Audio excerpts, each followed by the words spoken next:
港車澳車北上之後咧，好多揸電車嘅朋友咧都話好難揾充電位。點解咧？因為呢啲內地嘅充電車插頭咧，其實係要有一個轉換頭先可以插入部車充電嘅。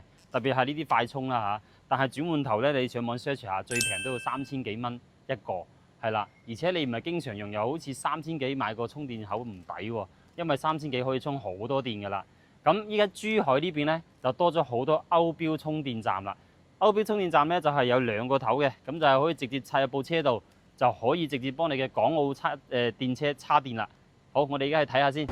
歐標咧就有寫住歐標2個字啦，係綠色嘅呢個充電樁啦。咁好似嗰啲藍色嗰啲咧，呢啲咧就係屬於內地車嘅充電樁啦。咁呢個充電樁呢個插口咧就同香港一樣㗎啦。首先將個充電槍咧就插入部車度，然後你撳下呢個掣。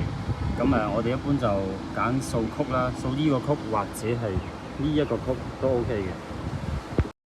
掃碼入到小程式之後咧，就可以輸入車牌啦，又或者咧你唔輸車牌都冇問題。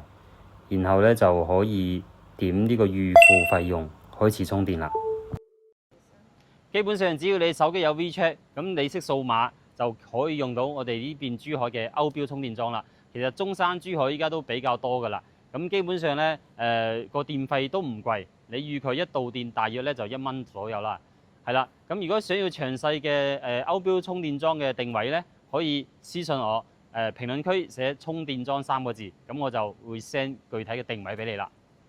咁各位港澳嘅朋友，如果你上嚟大灣區吃喝玩樂，遇到咩問題，又或者有啲咩訴求啊，你覺得可以優化嘅，都歡迎喺我哋灣區睇真啲頻道咧留言啊。咁 Tony 同埋我哋嘅團隊咧就會實地去考察，然後咧會做翻個 plan 出嚟，做埋一輯視頻俾大家去參考。歡迎關注我哋灣區睇真啲頻道。